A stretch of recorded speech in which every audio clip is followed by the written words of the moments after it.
Hey guys, tonight we begin with their remarkable lives and incredible resilience of medieval peasants. The variety heroes who, despite the odds, managed to survive some of the coldest and most brutal nights in history. From makeshift insulation tricks to communal sleeping strategies, their story is one of grit, ingenuity, and determination. So, before you get comfortable, take a moment to like the video and subscribe. But only if you genuinely enjoy what you do here.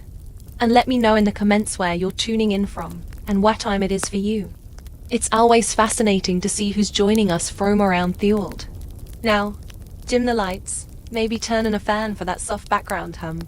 And let's ease into tonight's journey together. When you think of medieval life, you might imagine jousting nights, grand feasts, and merry fairs. But for the average peasant, winter was less about merit and more about how thou not die tonight. It wasn't just a season. It was a test of endurance. That came around every year, like an especially cruel teacher who didn't believe in second chances. Picture this. You're living in a tiny mud and stick hut with walls softened. You could probably hear a bird sneeze from outside. No insulation. No windows unless you count a small hole stuffed with animal skin. And definitively thermostat wars with your siblings. The inside temperature of your home was usually just a polite couple of degrees above whatever the weather was doing outside. If it was freezing outdoors, it was politely slightly less freezing inside. Congratulations. Nights were the worst. Darkness swallowed everything. The wind howled like an angry ghost, and the fire in the hearth sputtered pathetically, doing its best, but mostly just roasting the toes of whoever was sitting closest. If you were on the other side of their room, sorry, you might as well have been camping. Outside with worse snacks. Clothing wasn't much help either. Peasants didn't own fancy fur coats or goose-down blankets. You had a couple of rough spun wool tunics. Maybe a cloak that smelled suspiciously off-goat, and a hope that layering them would turn you into some kind of human onion. Spoiler, it didn't really work. And forget about snuggling under soft quilts. Beds were often nothing more than sacks stuffed with hay or straw, maybe with a few old rushes thrown in for good measure. And bonus, some fleas for extra company. Luxury. Thy name is medieval peasant life. The cold wasn't just uncomfortable, it was dangerous. Frostbite, hypothermia, and general freezing to death were constant risks, especially for young children and the elderly. Every morning that you woke up still breathing was considered a miracle and honestly worth celebrating. Maybe with a slightly less frozen turnip for breakfast. So, yes, surviving a medieval winter wasn't about comfort. It was about gritting your teeth, piling on every piece of cloth you owned, huddling with your livestock, and praying you didn't wake up with icicles hanging off your eyebrows. And the real adventure, it was just beginning.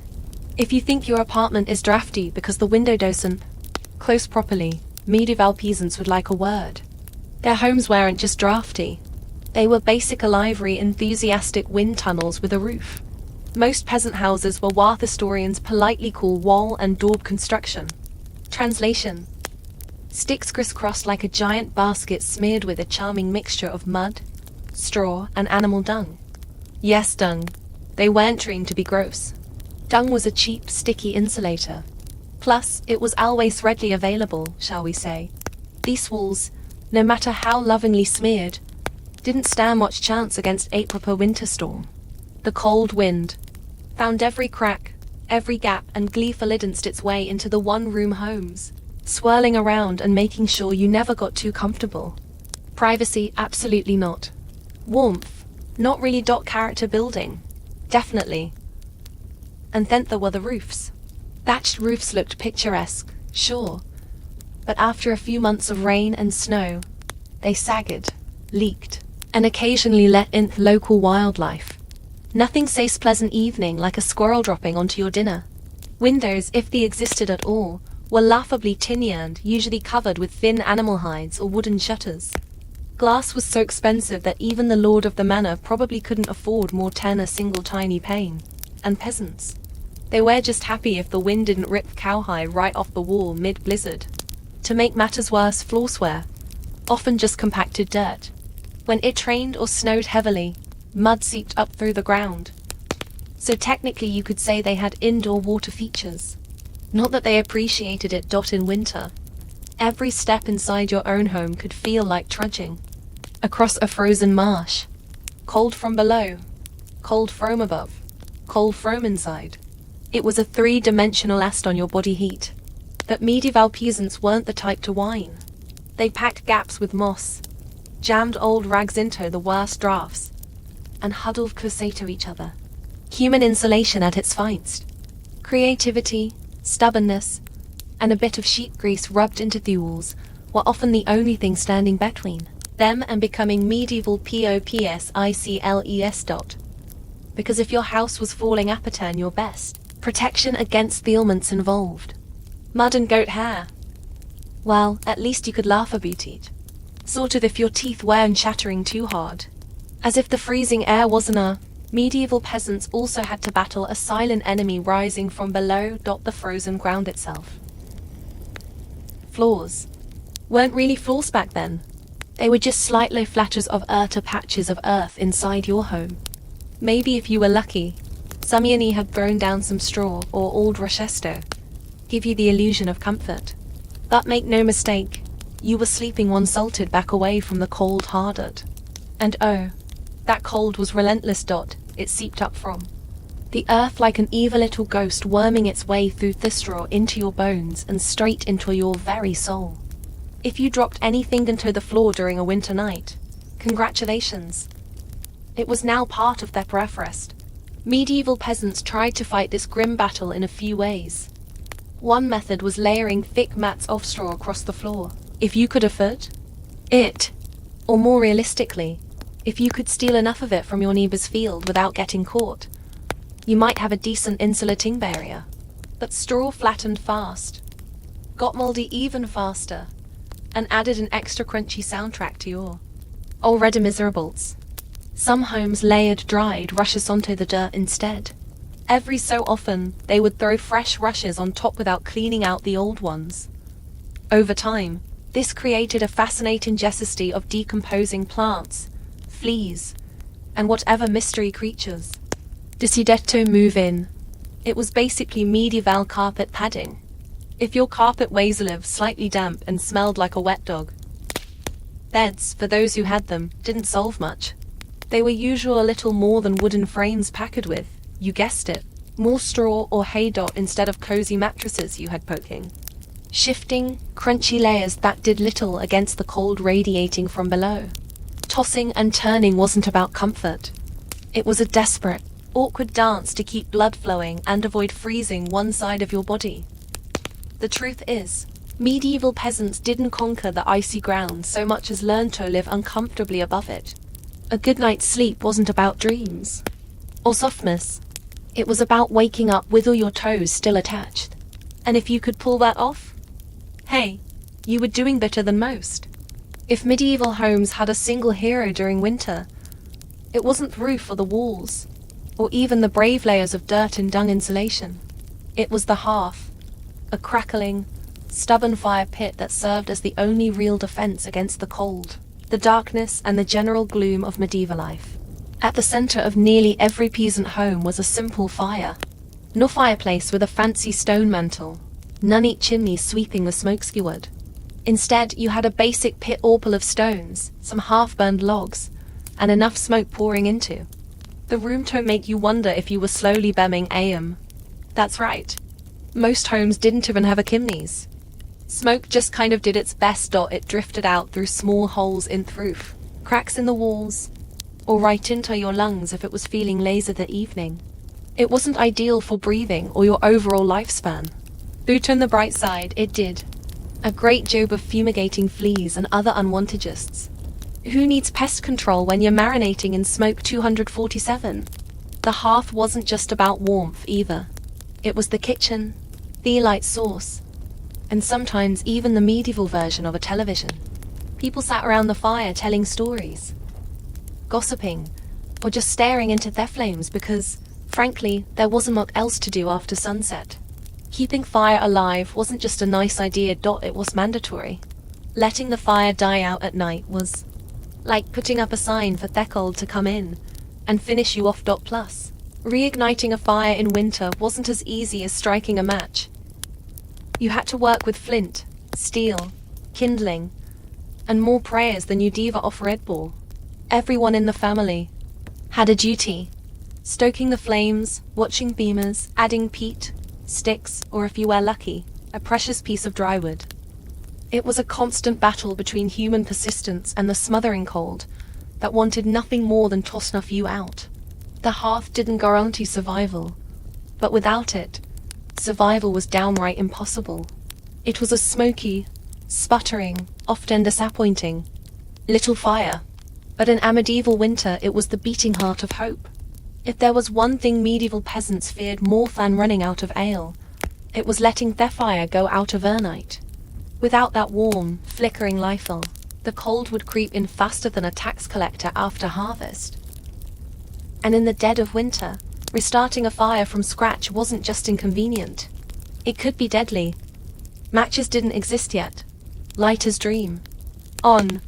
Rekindling a fire meant striking flint and steel together, praying for a single precious spark, and then coddling that spark with tender love and whatever dry kindling you hadn't already burned days ago.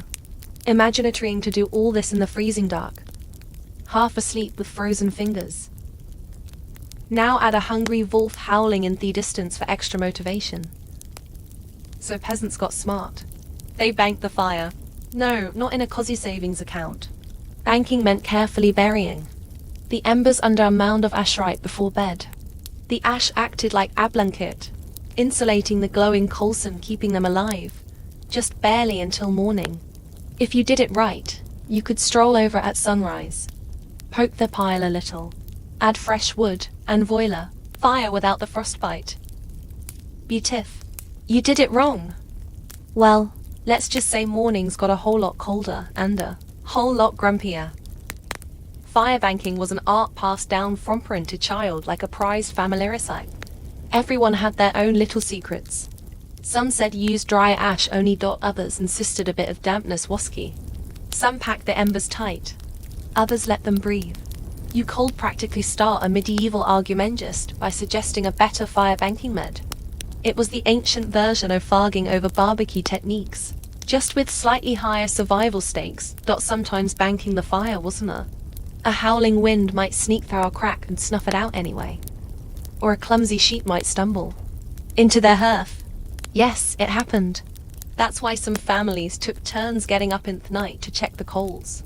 Basically the medieval equivalent of sleepwalking to the thermostat. In the end, fire banking was less about mastering nature and more about buying just a few more precious hours of warmth. And if you woke up to even a single serve of Ingember, that was your victory right there, and enough to face another day off battling the cold. In medieval times, the phrase, "the more the merrier," wasn't just about parties. It was a winter survival tactic. When the fire sputtered and the freezing wind whistled through every crack, there wasn't a surefire source of warmth. Each other. And if that meant sleeping cheek to cheek with your entire family, neighbors, livestock, and possibly every confused goose, so be it. Forget about personal space. Privacy wasn't even a concept. On the coldest nights, the goal wasn't comfort. It was don't wake up frozen to the floor. Entire households piled into the warmest corner of the house, wrapped in whatever scraps of cloth they could find. And formed what could best be described as a desperate, snoring Humanazagna. Younger kids squeezed in between parents, grandparents, smuggled under the outer layers, and if Cousin Ethel showed up unexpectedly, well, there was always room for one more. If you were lucky, you got to sleep in the middle, where body heat radiated from all sides. If you were unlucky, you were on the edge. Medieval equivalent of sleeping next to the door of a meat locker. And woe to the person who moved too much during the night. You shift once to get comfortable, and suddenly you've knocked Aunt Maud into the freezing draft by the wall. Congratulations, you're now family villain. Sometimes even bedding was shared. A communal straw mattress that slowly flattened under their nightly weight of multiple genarians. And because hygiene wasn't technically winning any awards back then, let's just say it wasn't the most fragrant sleeping arrangement. But hey, when it's you versus frostbite, you stop being picky. Body heat wasn't just nice, it was strategic. Some medieval guides even recommended deliberately arranging strongest, warmest people on the outside of the group, like human shields against the cold. Babies and frailties were tucked deep in the center, treated like the precious little heat generators they were.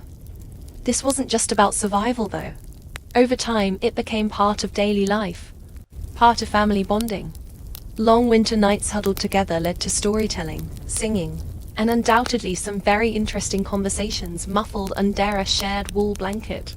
So, next time your sibling steals your blanket or your dog hogs the bed, just remember, at least, you're not fighting for elbow space between a snoring uncle and a particularly judgmental goat. If Yao thought modern roommates were a challenge, medieval peasants would like to introduce you to their winter housemates. Cows, goats, pigs, chickens, basically anything with a pulse and a little bit of body heat. Bringing animals indoors wasn't just a quirky village tradition. It was vital for survival. Livestock generated warmth, and in a poorly insulated fell where the wind howled louder than your stomach, every little degree mattered. Plus, if your goat shared a wall with you, it was slightly less likely to get stolen by a neighbor in the dead of night. Two birds, one stinky stone. At night, the house became a chaotic living furnace. Chickens nested in corners, pigs snorted near the hearth, and cows lounged luxuriously against the walls, chewing cud like they paid rent. It wasn't glamorous. Far from it. If you've ever been stuck in a car on a summer road trip with someone who forgot to shower, imagine effort. But it's a cow. It's winter and has literally nowhere else to go. The smell's legendary. By springtime, the perfume of a shared winter was something fierce. You didn't need to light a candle. Your nostrils were already on a wild ride. But medieval peasants developed a selective nose. They didn't complain much because they knew uncomfortable truth. The more animals inside, the fewer frozen toes and theming. Certain animals even had prime spots. Cows, being the biggest and warmest, usually took center stage in their family. Goats were allowed closer in for their warmth. And because goats, being goats, would find a way inside anyway. Chickens roosted in rafters or old baskets, and pigs, well, pigs didn't care. They plopped down wherever they pleased, probably right in the middle of the floor. Of course, sharing your bedroom with livestock wasn't without hazards. Imagine drifting off peacefully, only to be rudely awakened by a chicken, deciding your hair makes a good perch, or stepping barefoot into something suspicious. First thing in the morning. Yes, medieval mornings could be full of surprises. Still, despite the noise, the smells, and the occasional hoof to their ribs, peasants understood the simple math. Cold kills and cows cuddle whether they want to or not. In the battle against winter's icy fingers, a warm, slightly slobbery cow breath was often the deciding factor between life and death. In medieval winters, fashion wasn't about looking good. It was about not dying. Peasants weren't flipping through the late trends. They were layering up like they were preparing for battle against their Grim Reaper himself. The rule was simple. If you owned it, you wore it. Sometimes all at once. First, the basic under tunic, a scratchy, probably not too clean linen shirt. Over that, a thicker woolen tunic. Then another, if you had it. Add some leggings that sagged at the knees. A rough cloak draped over your shoulders. And if you were really lucky, a patched up sheepskin thrown on top like a prize trophy. Congratulations. You are now approximately 10% warmer and 90% itchier. Boots were a luxury. Many peasants wrapped their feet in layers of cloth or old rags and stuffed them into wooden clogs. If Beckled still bit through, well, you just added another rag and hoped you didn't lose a toe. And forget about washing all these layers. Washing your clothes in the middle of winter meant dragging them to a frozen stream, smashing through the ice, and then waiting 2 days for your only shirt to dry. If it didn't just freeze into a tragic shirt cycle, most peasants wisely decided that smelling like a mix of smoke, sweat, and sheep was a small price to pay for not freezing solid. Interestingly, the dirt and grease buildup had a bonus feature: insulation. That grimy layer locked in body heat. It was like a medieval Gore-Tex jacket. just smellier and far less socially acceptable today. Hats, scarves, and gloves were prized treasures. A simple woolen cap could mean the difference between making it through the night or waking up with hair frozen to the wall. Gloves were often homemade from whatever scraps of leather or fabric people could scourge, sometimes looking more like sad puppet costumes than anything fashionable. Children were especially swaddled until they resembled overstuffed turnips waddling awkwardly on the house. The goal was to trap as much precious body heat as possible. Style, elegance, never heard of them. Warmth was the real medieval flex. Sub next time you complain about layering up for a chilly day. Just remember medieval peasants walked around wearing half their wardrobe at once, looking like lumpy laundry bags and counting themselves lucky for it. In the medieval peasant playbook, dirt wasn't just something you scrub it off. It was practically a survival tool. As it turns out, getting grimy wasn't a sign you'd given up on life. It was tactical, strategic, dare we say genius. See, winter posed a very specific problem. Heat loss. Clean clothes, especially freshly laundered linen, were surprisingly terrible at keeping you warm. They were breathable, sure, but when the air temperature hovered somewhere between hypothermia and instant regret, breathable was technically a selling point. That's where dirt came in. As peasants trudged through day after day without washing their clothing, layers of grime, natural body oils, and good old-fashioned mud began to build upon their tunics, cloaks, and leggings. Over time, this natural armor clogged tiny gaps in the fabric, making clothes more wind-resistant. It was like medieval weatherfen. Just smellier. Sure, you smelled like a goat who lost a bet. But guess what? You were warm. In fact, some medieval folks believed that washing yourself too often in winter could actually make you sick. Better to keep that protective holy filth barrier intact. Bathing was rare, laundry even rarer, and soap, when it existed, was reserved for serious occasions like when the bishop showed up, or maybe right before you died. Adding to the strategy, peasants layered their clothes without changing the ones underneath. You just threw your new layer on top of last month's. Eventually, you became a walking museum of the past 6 weeks, every stain telling the heroic story of that. One time I slipped in the mud, but didn't die. To outside observers, medieval peasants might have looked and smelled like they had completely given up on hygiene. But the peasants knew better. That grimy, crusty tunic was a thermal shield against death by frostbite. It wasn't glamorous, but neither was freezing to death because they wanted to smell like flowers. Besides, in a world where literally variants stank to high heaven, you aren't offending anyone. Nose blindness was practically a way of life. So yes, in medieval winters, filth wasn't failure. It was fashion. It was function. And if you had a thick, greasy outer layer by February, you, my friend, were winning at life. If you thought medieval peasants spent their winter tucked into plush feather beds with embroidered quilts, think again. The reality was a bit more rustic. And by rustic, I mean let's sleep on a pile of dead plants and hope for the best. Beds in the medieval peasant world were usually a rough wooden frame if you could afford one, covered with a big sack stuffed full of straw, hay, or old rushes. That's it. No memory foam, no orthopedic support, no 5-star hotel experience. Just a crunchy, lumpy, slightly pokey mess that smelled faintly of barnyard undergrit. Every toss and turn in the night brought a delightful soundtrack of crinkling straw and the occasional sharp jab from a rogue stalk. Some peasants even skipped the wooden frame altogether and just threw the straw straight onto the dirt floor, creating a luxurious ground or sleeping experience that modern influencers would probably rebrand as half-connected slumber. The straw mattresses weren't just uncomfortable, they were temporary.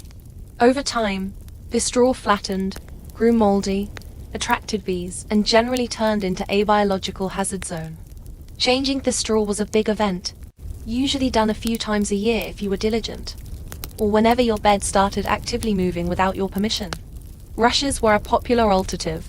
These long grasses were spread thick on the floor, summertime as mixed, with herbs like lavender or rosemary to mask the overwhelming odor levestock aroma of daily life.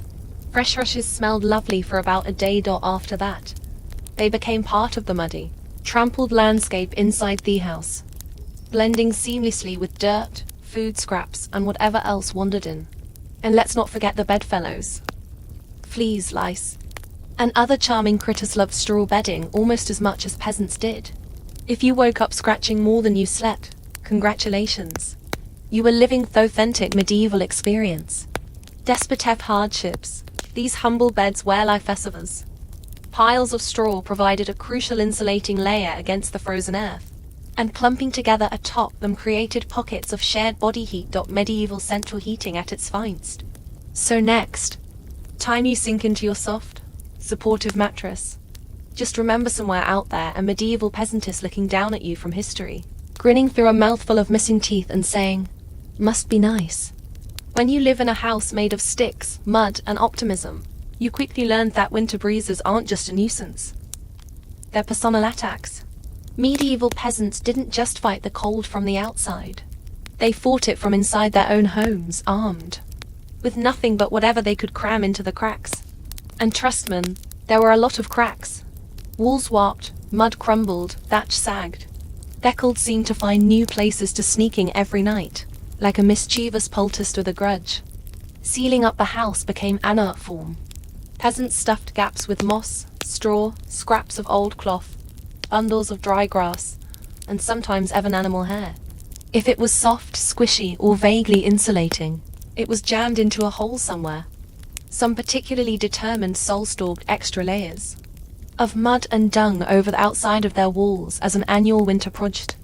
Imagine standing there in freezing weather, slapping cold mannery onto your own house while muttering, "This is fine. This is luxury." Because in a way it was. Roof flakes were another battlefield. Thatch, while cheap and plentiful, wasn't exactly waterproof, especially after a few seasons of rain and snow. Peasants would plug holes in the roof with spare bits of cloth, bundles of threads, or in moments of true desperation, chunks of turf stolen from nearest field. Every home eventually stood to look like a slightly sad patchwork quilt made by someone who gave up halfway through. Doors, windows, if you had them, you were lucky. But even then, they were little more than wood planks hung by iron nails and sheer stubbornness. Window holes were often covered with animal hides or thick cloth soaked in animal fat to block out the worst drafts and add a bonus aroma of mystery meat to the living space. Every night was a battle between human ingenuity and the relentless sneaky cold. One minute you were warm, the next minute a sudden gust would fin the one spot you missed, slapping you awake like a frosty hand of doom. Yet somehow, through cleverness, stubbornness, and a refusal to accept, slightly frozen, as a permanent state of being, medieval peasants patched, stuffed, and muddled their way through the worst winters nature could throw at them, one muddy handful at a time. When the cold bites hard enough to keep you awake at night, medieval peasants had a solution. Don't even try to pretend to vary and sleeping at once. Instead, they developed a survival strategy that today would make any military commander proud. Sleeping in shifts. It wasn't some grand organized system with whistles and roll calls. It was far simpler and much more desperate. Half the household stayed awake, tending to the fire and patching up stray drafts, while the other half curled up under threadbare blankets. And hey, trying to catch a few precious hours of half-frozen sleep. The fire needed constant attention. Left alone, it would die down, and restarting it, remember, was about as easy as getting a stubborn donkey to dance. So, someone had to be in Ember Patrol. And since no one wanted to get up once they were finally warmish, families rotated shifts. You dozed for a few hours, got elbowed awake, then stumbled over to the hearth to poke, prod, and curse the fire back to life while trying not to step on a goat. The rotation wasn't glamorous. There were no night vision goggles, no late night snacks, and certainly no 5 more minutes snooze buttons. Just stiff joints, heavy eyelids, and a growing resentment toward whoever snored loudest during your shift. Children old enough to hold a stick were pressed into service, learning early that in winter rebellion pulled their weight or froze a treeing. Grandparents sometimes stayed by the fire longer, both because of their experience and frankly because arthritis made lying down and getting up again a monumental event. And when it was your turn to sleep, good luck with people moving about, animals rustling, wine battering the walls, and the occasional sharp nudge from a sibling who accidentally rolled over too hard. Getting quality rest was a miracle.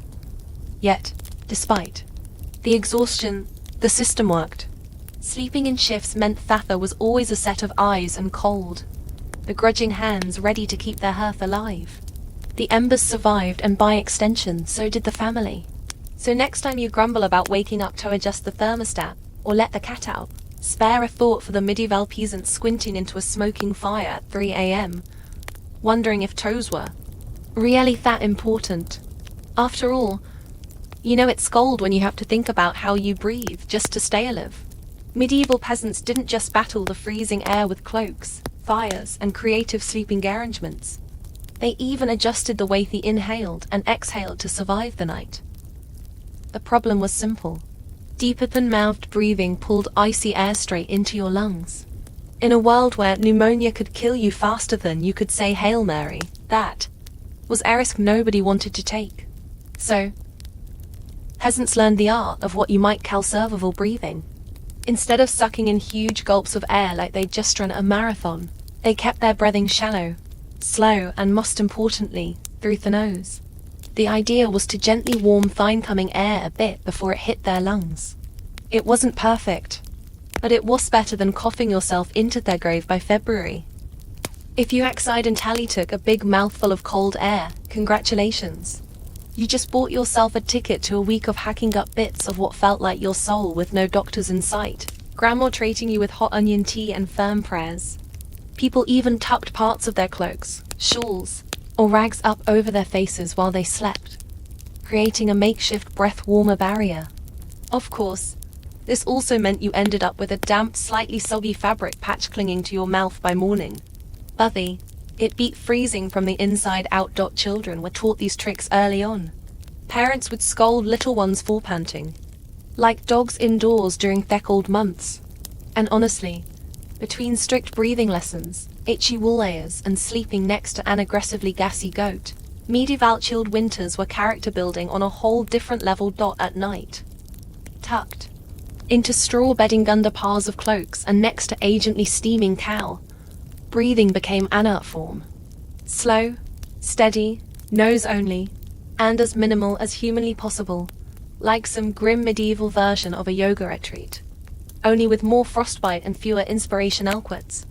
In the grand survival playbook, it wasn't the flashiest strategy, but it worked. One shallow breath at a time. Peasants endured another night in their long, relentless war against winter.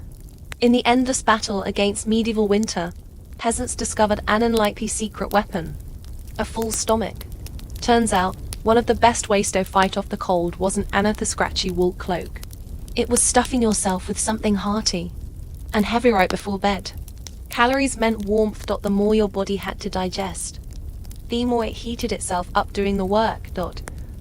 It's basic medieval thermodynamics. Eat a heavy meal, generate internal heat, and maybe, just maybe, survive until morning, without turning into a peasant-shaped popsicle. So, what did medieval peasants pile onto their plates before a long freezing night? Think thick stews, heavy with root vegetables like turnips, onions, and parsnips. Grains were lifesavers too. Oat porridge, barley grl, or dense chewy rye bread. If you were especially lucky, say after a festival day or a generous slaughter, you might even get a hunk of salted pork or a slice of dried sausager thrown into the pot. This wasn't comfort food in the Instagram sense. No delicate presentation, no artists or garnishes. It was one enormous, vaguely brown meal designed to sit in your gut like a friendly brick, slowly burning through the night and keeping you just a little bit warmer. It wasn't just about eating a lot. It was about eating smart. Foods that took longer to digest provided a slow, steady trickle of warmth. Fatty foods were particularly praised, not just for the energy they provided, but because fat burns slower than lean meat. A belly full of stew, bread, and a questionable amount of lard. Peak medieval winter luxury. Parents made sure even the pickiest children ate heartily. Nobody cared if little Thomas didn't like turnips. You ate the turnips. Or you shivered through the night, thinking about how much you missed turnips. Harsh but effective parenting, medieval style. Of course, heavy nighttime eating came with its own hazards. You might be warmer, but you were also risking a night of vivid, bizarre dreams fueled by a stomach trying desperately to process an entire field's worth of cabbages. Was it worth it? Absolutely. Because in the end, peasants weren't aiming for a Michelin star meal. They were aiming to survive. And if that meant going to bed full, bloated, and breathing gently through your nose next to a steaming cow, well, that was just another night in the ongoing quest to see another frosty sunrise. Long before electric blankets and fancy heated mattress pads, medieval peasants had to get creative if they wanted a little extra warmth at bedtime. And that's how the humble haybox and the ever-glamorous heated stone became winter's unsung heroes. Let's start with the haybox. It sounds rustic. And it absolutely was. But the idea was pure genius. Peasants will take a sturdy wooden box, line ethically with hay, and use it to store food that had been cooked earlier, keeping it warm for hours. Leftover stew, hot porridge, toss it into the haybox, cover it up, and it stayed hot enough for a late night snack without needing to risk reigniting the fire. Medieval slow cookers, basically. But peasants didn't just stop at food. They realized if hay could trap the heat from a stew pot, it could also trap the heat from something even better. Rocks. Enter the era of the heated stone. Before heading to bed, someone, probably witcher unlucky, child lost the family argument, would grab a flat stone and chuck it into the heart of their hearth fire. After roasting it until it was nearly too hot to touch, a fine line between helpful and third-degree burn, they'd fish it out using a stick or some old tongs. The stone, still radiating blissful warmth, would be carefully wrapped in rags, tucked into an old piece of cloth, or jammed into a clay pot, then slipped under the hay in the mattress, or down at the foot of the bed. A medieval heating pad ready to do battle against the frozen earth. Of course, there were risks. If you didn't wrap the stone properly, congratulations. You now had a smalakalized house fire. And if you dropped it on your foot, well, let's just say winter injuries weren't always caused by slipping on ice. But when everything went right, that stone provided precious, comforting warmth that could last for hours. It wasn't luxurious, but when you lived in a half-frozen hut, luxury was defined as not waking up with icicles dangling from your nose. In the grand arsenal of medieval winter survival, a hot rock tucked into some hay might not sound glamorous, but for peasants clinging to whatever heat they could find, it was at an miracle. In a medieval peasant's home, the hearth wasn't just where you cooked dinner. It was practically a family member. A temperamental, smoky, sometimes uncooperative family member, sure, but still absolutely essential to survival, especially when it came to sleep. The closer you were to their fire, the better your odds of waking up unfrozen. That meant sleeping arrangements were less about personal preference and more about strategy position. Infants, the elderly, and Danny and sick or frail got first dibs on prime real estate. Parents, older kids, and sturdier adults fanned out from the like human insulation layers. Being assigned a spot close to the fire wasn't just kindness. It was basic survival math. Babies were fragile heat generators, and elders were precious repositories of family knowledge and, let's be honest, the best gossip. Protecting them with prime warmth was non-negotiable. But it wasn't all cozy toasting by the flames. Too close and you risked waking up with your hair singed or your cloak smouldering spusply. Too far, and you were basically camping in an icebox. It was a delicate dance. Stay near enough to bask in the fire's glow, but not so near that you had to explain to your neighbor you now look like a half-cooked roast. The fire also didn't spread warmth evenly. It mostly roasted their people directly in front of it, while everyone else fought over the narrow cone of heat like cold lizards jostling for a sunbeam.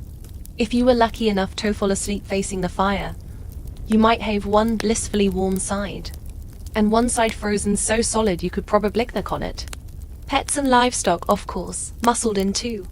A dog might wedge itself between you and the fire, tail wagging dangerously close to open flame.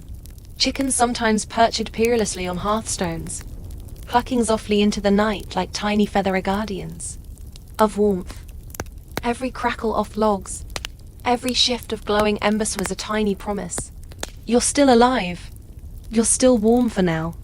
And so peasants drifted into uneasy sleep, lulled by the fire's pops and hisses, each breath forming small clouds in the frigid air beyond the fire's fragilesicle.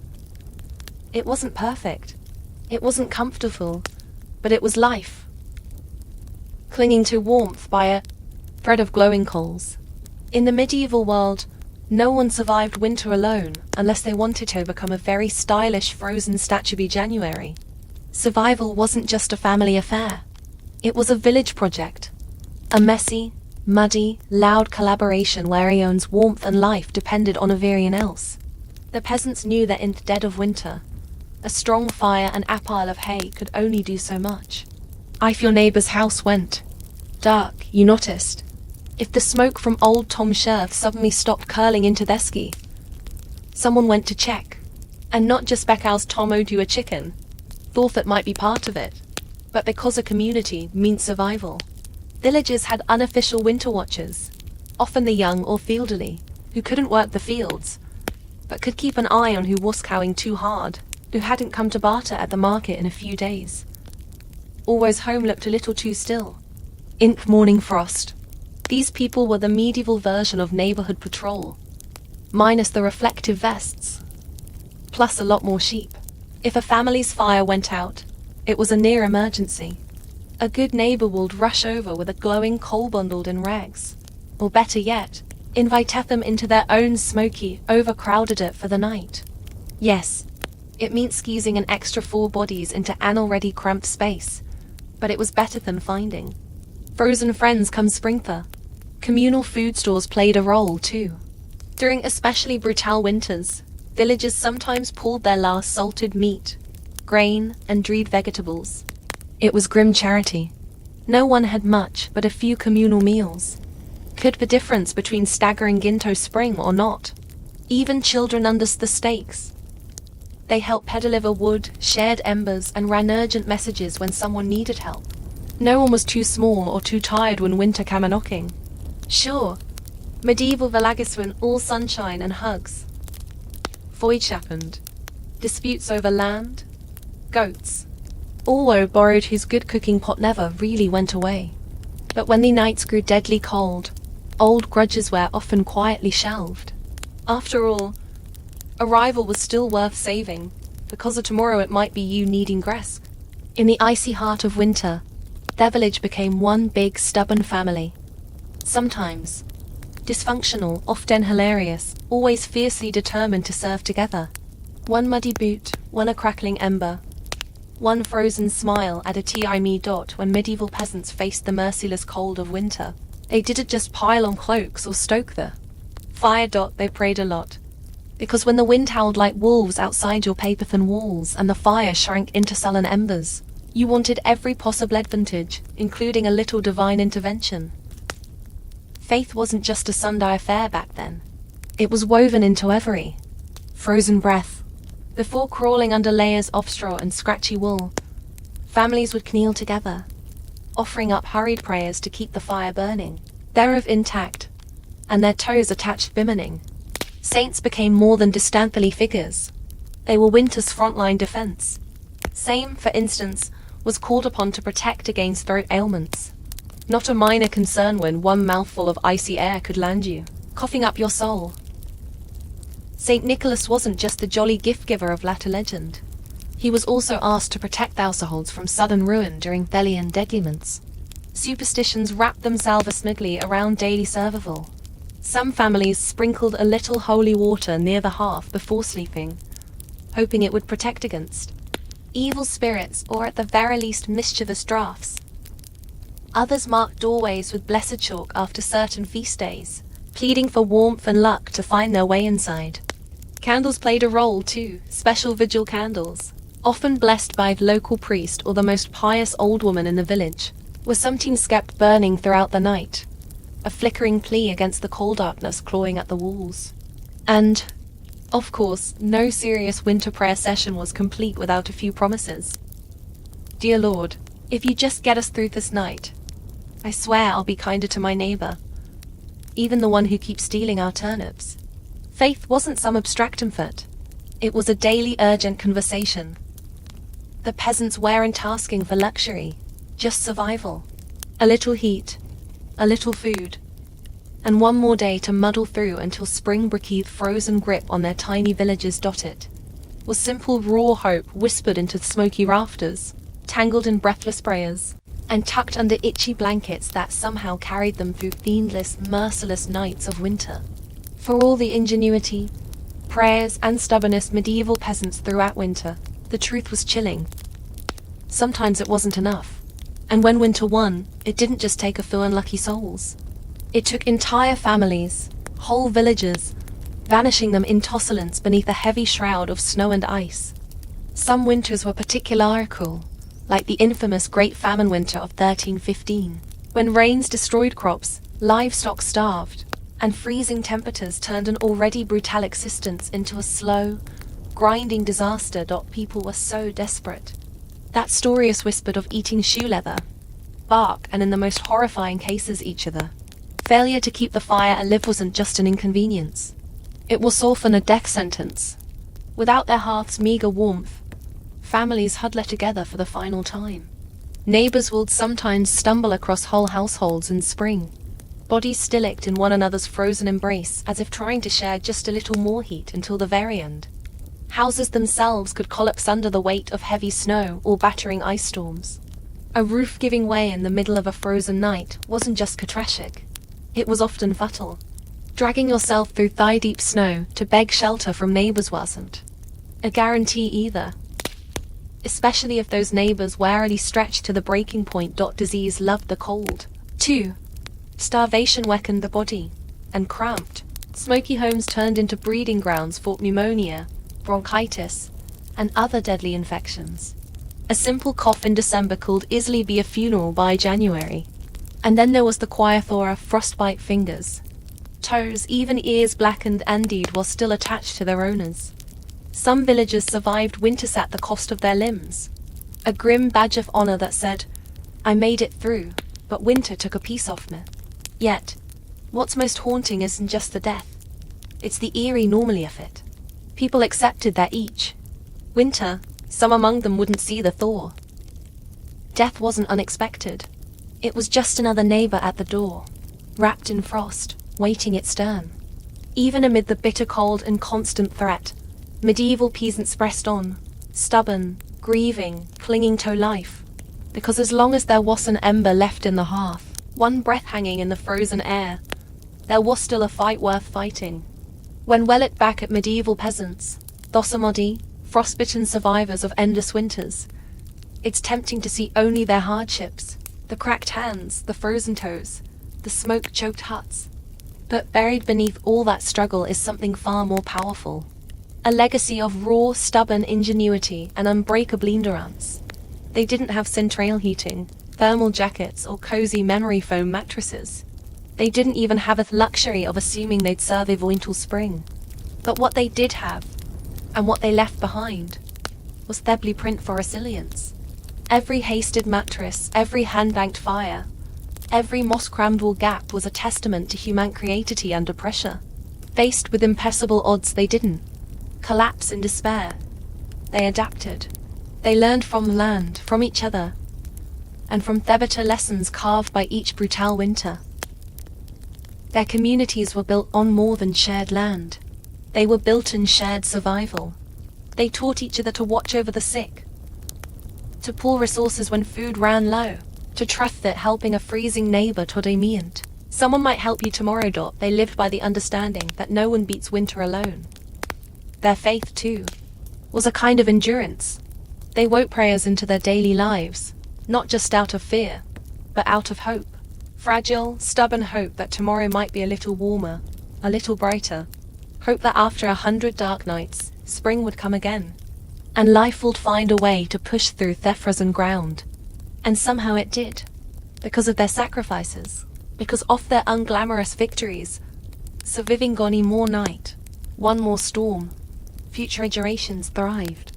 Bit by frozen bit, they pushed humanity forward, enduring winters their ancestors could barely live, until warmth and comfort became a common expectations instead of distant dreams. Their blood, sweat, and ingenuity are stitched invisibly into the lives we live now. Every cozy blanket, every warm house, every lazy winter evening spent sipping tea under soft lights. All of it is the end result of countless medieval peasants refusing to give in to the cold. So the next time the wind howls outside your double-paned window, maybe spare a thought for them. The nameless, fearless ones who turned shivering Zervaville into a living legacy. Onimba, one breath, one stubborn heartbeat at a time. Anne Boleyn didn't come into Thewald with a crown on her head, or armies at her feet. Born around 1501, likely at Blickling Hall or Heer Castle, she was daughter of Thomas Boleyn, an ambitious diplomat, and Elizabeth Howard, a noble woman with powerful family ties. In the grand scheme of Tudor society, Anne's birth barely stirred a ripple. Yet from these modest beginnings, something extraordinary was taking root. A life that would one day tilt the course of English history. From an early age, Anne was set apart not by her wealth, but by her mind. She was clever, spirited, and by all accounts, magnetic. Recognizing her potential, her family sent her abroad to the continent, where her education truly began. First, she served Margaret of Austria in the glittering court of the Netherlands, an experience few English girls could dream of. There, Anne absorbed the art of diplomacy, refined manners, and the subtle dance of European polities. But it was in France that Anne's brilliance was truly polished. She spent years in the sophisticated courts of Queen Claude and Queen Marguerite of Navarre, learning the language of influence, elegance, flirtation, wit, while other young women perfected their embroidery and mastered conversation, intrigue, and the art of commanding attention without ever seeming to seek it. By the time she returned to England in the early 1520s, Anne was something rare, a woman who could rival the sophistication of continental courtiers while carrying the ambition of a rising English house. She wasn't a classic Otie. Even her admirers admitted as much, but she was arresting. Dark eyes that sparked with intelligence, a quick musical voice, a way of moving that suggested purpose, just barely concealed beneath layers of courtly grace. Anna didn't just enter rooms, she changed their gravity. At a time when a woman's fate was often sealed by birth and marriage, Anne refused to drift quietly into obscurity. She had seen the power that charm and intellect could wield in foreign courts, and she intended to use that knowledge at home. Anne Boleyn was still a young woman then, clever, ambitious, untested, but history was already beginning to stir around her. The girl who returned to England was no longer just Thomas Burley's daughter. She was a player in a larger game, one that would soon engulf that Granitzfer. When Anne Boleyn returned to the English court, she was unlike anyone the nobility had ever seen. In a world full of pale-faced, modest English roses, Anne was a thunderstorm, electric, unpredictable, impossible to ignore. Her dark hair, bold eyes, and quick, sharp wit set her apart from the gentle, obedient ladies who filled the court of King Henry VIII. At first, she played the role expected of her, a maid of honor to Queen Catherine of Aragon. But even in the Queen's shadow, Anne's presence flickered like a candle too bright to snuff out. She danced gracefully, spoke French with the ease of a native, and laughed with a confidence few women dared display. Men noticed. Women gossiped. The court buzzed, quietly a booth-striking Burlinguer. It wasn't long before she caught the most dangerous attention of all, Becking himself. Henry VIII was no stranger to flirtation. His court was a playground of whispered promises and secret liaison. But Anne was different. She didn't swoon at his compliments or fall eagerly into his arms like so many others had. She teased. She challenged. Surfaced. Henry, a man used to instant adoration, was captivated. The more Anna held him at arm's length, the deeper Heffel. Letters passed between them, filled with declarations of love, frustration, longing. Henry offered her the role of royal mistress, the most powerful and official position at court. Annie astonishingly said no. She would not be just another conquest, a forgotten mistress lost to time. If Henry wanted her, he would have to make her his wife. It was a gamble so audacious that it stunned the court. After all, the king was already married. His queen, Catherine, was beloved by the people and fiercely protected by her nephew, the Holy Roman Emperor. The church itself would have to be defied for Henry to claim Anne. But Anne didn't flinch. She had lived in the courts of Europe, where queens wielded soft power from behind lace fans and painted smiles. She knew ambition was a dangerous game, but it was a game she intended to win. Standing in the candlelit halls of the English court, Anne Boleyn made her choice, not to be merrily admired, but to change her destiny and England's forever. What began as an intense flirtation between King Henry VII and Anne Boleyn soon spiraled into a national crisis. Henry wasn't merely besotted. He was obsessed. And in his obsession, he was willing to tear up at everything England had known for centuries. The king's desire to marry Anne hit a small snag. Namely, he was already married to Queen Catherine of Aragon. Catherine, dignified and resilient, refused to quietly step aside.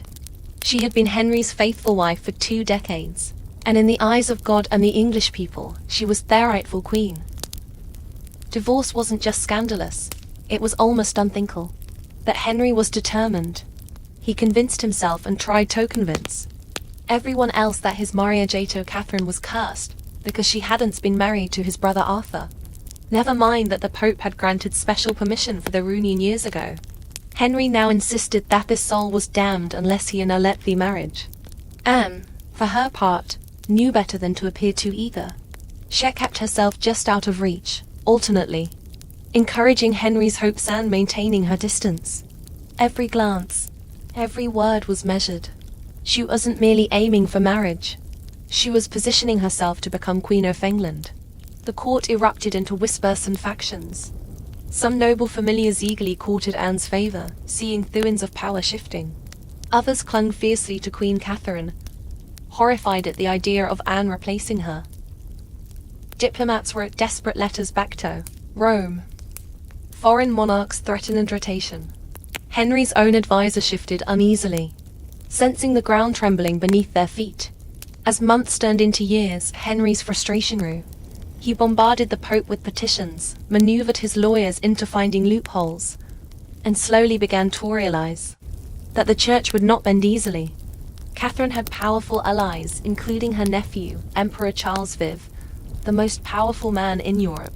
Still, Henry pressed on, defending this tradition, and increasingly fellow itself. His courtship with Anne had become something far greater than personal desire. It was now a challenge to the very structure of England's political and religious life. Anne wasn't just capturing a king's heart. She was dragging an entire kingdom into uncharted waters. A dangerous game had begun, and there could be no turning back. After nearly 7 agonizing years of maneuvering, scandal, and diplomatiches, Anne Boleyn's gamble paid off. In January 1533, she secretly married Henry VII. A bold move given that he was still technically married to Catherine of Aragon, in the eyes of the Pope and much of Europe. By June, Anne was crowned Queen of England in a lavish ceremony at Westminster Abbey. It should have been the crowning moment of her life, but the atmosphere was far from universally joyful. The people of London watched with weary eyes. Some cheered, others muttered prayers for Queen Catherine. Many wondered if this new queen, with her French manners and daring spirit, was a blessing or a curse. Anne entered her queenship not as a beloved figure, but as a storm. Unlike Catherine, who embodied traditional English values of humility and piety, Anne was dazzling, provocative, and politically savvy. She wore bold colors, commanded the court with sharp intelligence, and made powerful enemies with breathtaking speed. Her position, while seemingly secure, was also terrifyingly precarious. Everything rested on one thing: providing Henry with a male heir. Anne knew this as keenly as anyone. She was not merely Henry's lover anymore. She was the hope of a dynasty. Early in her pregnancy, Anne and Henry were elated, certain the child would be boy. But in September 1533, Anne gave birth to a daughter, Elizabeth. To Anne's credit, she masked her crushing disappointment with grace, insisting the next child would surely be son. Henry, however, was less composed. His eyes, once full of adoration, now flickered with doubt. Still, for a time, Anne's star burned brightly. She reshaped the English court in her image, elevating her family to unprecedented heights and becoming the first queen in English history. Crowned with the sacred oil usually reserved for kings, her influence was vast. Foreign ambassadors sought her favor, courtiers formed alliances to be in her good graces. The once obedient Henry began moving England officially away from Rome, creating the Church of England with himself at its head. Also that Anne's throne could not be questioned. Yet even in her triumph, dark clouds gathered. Friends whispered behind their hands. Rivals circled, waiting, and Henry, fickle and restless, was already beginning to look beyond the brilliant woman who had rewritten the kingdom for him. Anne had won the throne, but keeping it would demand more than charm, ambition, or even love. Anne Boleyn had climbed higher than almost any woman of her time. But the higher you rise, the harder the fall. Almost from the moment she placed the crown on her head, that cracks in her world began to show. At the heart of Anne's struggles was that pressure to produce a male heir. Her first child, Elizabeth, though bright and healthy, was not the son Henry V had hung his dynastic hopes upon, and the clock was ticking. Anne suffered multiple pregnancies in quick succession, but heartbreak followed. Miscarriages that left her physically weakened and emotionally battered. Each lost child chipped away at the foundation she had built. Henry, once passionately devoted, began to pull away, his disappointment carving rifts between them. Anne, never one to suffer in silence, argued, demanded, fought to keep her place. But Henry, a man who prized obedience as much as beauty, grew tired of her sharpness, her defiance, the very fire that had once drawn him in. Outside the royal chambers, enemies were gathering like wolves. Many nobles would have tolerated Anne's rise, with gritted teeth, now openly schemed for her downfall. Catherine of Aragon's supporters never forgave Anne for what they saw as theft and sacrilege. Even commoners whispered against her, calling her the Great, blaming her for the schism with Rome and the heavy-handed changes that followed. And then came Jane Seymour. Quiet, demure, everything anew as not, Jane captured Henry's wandering attention. Just as Anne's influence began to wane, where Anne had dazzled him with brilliance and challenge, Jane offered soothing counsel. It was a dangerous shift, and Anne, perceptive as ever, saw it happening. She tried to reclaim her position, lavishing attention on Henry, promising more sons, begging for patience. But the king, ever fickle, had already begun imagining life without the woman for whom he had once torn a kingdom apart.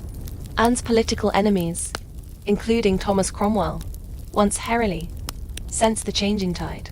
They began laying the groundwork for a campaign of destruction. Quiet lingering accusations, rumors, and witnesses. The woman who had played the dangerous game of ambition so masterfully was now losing ground.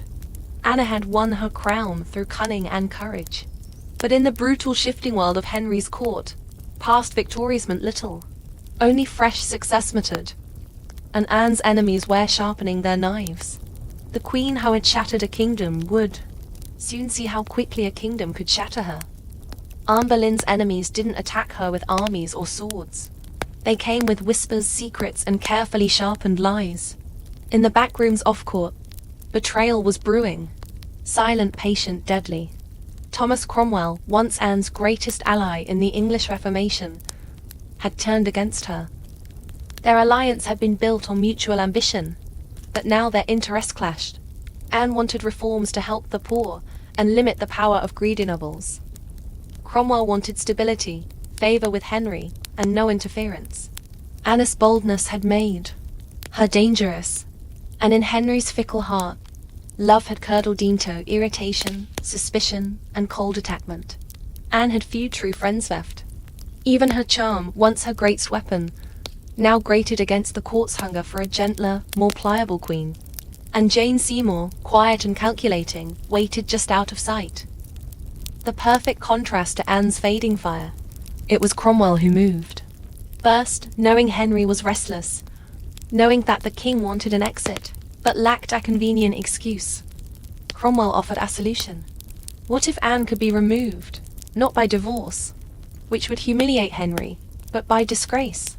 The accusations were wild, monstrous, even adultery, incest, conspiracy against the king. Anne, the proud, brilliant queen, painted as a betrayer, a temptress, a threat to the very crowns Onsor defined. Cromwell carefully gathered evidence, coaxing confessions under torture, twisting courtly flirtations into damning testimony. Several men, including Anne's own brother, George Boleyn, were arrested. The charges made little sense. They were riddled with contradictions and impossibilities. But in Henry's court, truth was whatever the king needed it to be. Anne, sensing the tightening noose, fought desperately. She appealed to Henry's memory, to the love they hadn't shared, but it was no use. The man who had once torn England apart for her now refused to meet her eyes. In May 1536, Anne was arrested and taken to the Tower of London. As the great gate slammed shut behind her, she knew the truth. She was no longer a queen. She was a prisoner, a pawn trapped in the brutal game she hadn't played so masterfully. Betrayal had sealed her fate. And now alone in theatre, Anne Boleyn waited for the final move. Anne Boleyn stood in the grey thaw of the Tower of London, facing a tribunal of nobles, many of whom owed their very titles and fortunes to her eyes. They sat in judgment, cold and watchful, prepared to erase the woman who had once changed the destiny of England. The charges against her were shocking. Adultery with multiple men, including her own brother, George Boleyn. High treason. Conspiracy. Against the king. In another world, such accusations against a queen would have been unthinkable. But here, now they were simply theatre. A grim performance seeking to give Henry VII exactly what he wanted. Anne's downfall wrapped in a thin veil of legality. Anne defended herself with besom fire that had once won Henry's shirt. She denied every accusation with intelligence, precision, and an unwavering composure that astonished even her enemies. She reminded them that she had been crowned with sacred oil, chosen by God, and anointed as Queen of England. She reminded them of her loyalty, her sacrifices, her love. But it was all for nothing. The verdict had been decided long before Anne set foot in their courtroom. The trial was a spectacle for the court and for the people, a public unmaking of a once unbreakable woman. Witness after witness, many coerced or bribed, spoke damning words. Dates and places contradicted each other. Evidence was flimsy when it existed at all. But truth was irrelevant now. Anne was found guilty. Her brother George and the other men accused with her were sentenced to death as well. Anne would be executed by beheading, a merciful sentence compared to the usual traitor's death of hanging, drawing, and quartering. When the verdict was reddened, did not break, she stood tall, her face pale, but her spirit fiercely intact. In those final moments before being led back to her cell, she spoke clearly, declaring that she was prepared to die and prayed that God would have mercy on her soul. As the heavy doors of the hall closed behind her, the court exhaled in relief. The storm Anne had been brilliant, dangerous, unforgettable, was nearly over. But even then they did not understand. They were not erasing Anne Boleyn. They were immortalizing her in betrayal, in tragedy, and in legend. After her trial, Anne Boleyn was returned to the Tower of London, not as triumphant queen who had once commanded England, but as a condemned prisoner awaiting death. Yet even facing the end, Anne refused to crumble. In the cold, echoing halls of the tower, Anne prepared herself. She spent hours in prayer, kneeling on the hard stone floors, her hands clasped tightly, her voice steady. She confessed to no crimes, because she believed she had committed none. She wasn't afraid to die, she said, but she prayed that her death would bring peace to the kingdom, and perhaps mercy to her little daughter, Elizabeth. Her ladies in waiting, those of you who had stayed loyal, wept in private. Anne comforted them instead of the other way around. She joked bitterly at times that she would be remembered as a queen who had lost her head. In her dark humor was the stubborn spark that had made her unforgettable. Henry VIII, meanwhile, showed no sign of mercy. He had already turned his attention to Jane Seymour, even before Anne's execution date was finalized. Henry was arranging his next marriage. For Anne, this final betrayal from the man who had once torn down a kingdom for her must have been the deepest cut. On May 18, 1536, Anne was told she would die the next morning. She slept little that night. Instead, she spent her final hours in prayer, asking God for forgiveness for all who had wronged her, and perhaps for herself, for the ambition and pride that had led her here. Henry, with a flicker of royal kindness, had arranged for a French swordsman to carry out the execution. Faster, cleaner, less brutal than an axe. It was a small mercy bought perhaps more for the king's conscience than for Anne's comfort. At dawn, Anne dressed carefully for her final moment. A dark grey gown of damask trimmed with fur, a crimson kirt beneath, colours of dignity, of sacrifice. She pinned up her dark hair and tucked it beneath a simple cap, ready to face the blade with grace. As the tower's cold morning mist curled around the courtyard stones, Anne Boleyn, queen, mother, survivor, fighter, stepped forward. There would be no tears, no pleas. Only a final act of courage in the face of history's judgment.